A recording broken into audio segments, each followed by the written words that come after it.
The Port of Long Beach is one of the biggest ports in the world. It is well known that the port creates severe pollution problems in the Westside Long Beach area. My name is Cecilia Allen.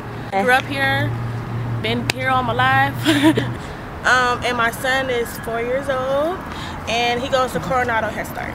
I just know that over the years, I can just tell Long Beach has gotten like a lot worse because my son has asthma, and I have asthma. Hopefully, Miss maybe won't have asthma. The port may be creating severe air pollution problems, but it also has positive economical benefits for the community that the Allens live in. There is more than $150 billion in trade flowing through the Port of Long Beach each year. This creates more than 300,000 jobs in the Southern California region. Robert Cantor is the Managing Director of Environmental Affairs and Planning at the Port of Long Beach. He recognizes the pollution problem and says that the port is aiming to be one of the greenest ports in the world. Because there's no silver bullet.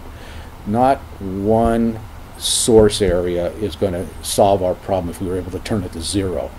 One of the first things we tackled was the truck traffic, because the trucks not only operate here in the port, but they go out through our neighborhoods. Anything older than 2007 was basically banned from the port. And we did. Cantor says the Port of Long Beach has been very responsive to the community's concerns over the pollution.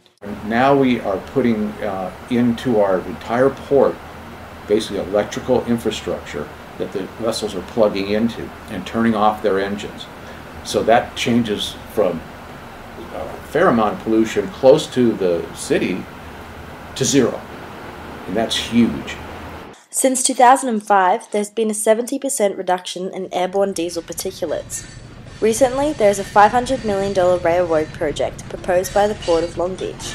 It would help meet current cargo demands for shipping and move about 1/3 of cargo by trains to minimize the use of trucks, cutting roadway congestion and air pollution. However, according to the president of the West Long Beach Neighborhood Association, John Cross, it's actually only creating a more concerning problem.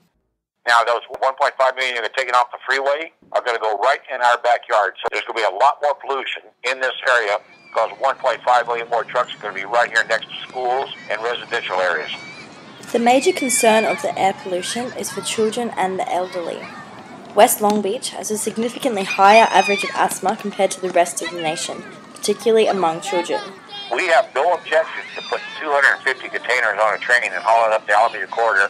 What we're opposed to is a location next to schools and residential areas in these rail yards where the pollution is already heavy. Hudson School, K-8 over here, has got about a 15% asthma rate at the kids compared to the rest of the schools in Long Beach. Institutions such as Long Beach Alliance for Children with Asthma have programs aimed at teaching families how to deal with asthma. The Bacchus project manager, Jessica Tovar, explains the issues West Long Beach faces as a low-income area, lower than the national average.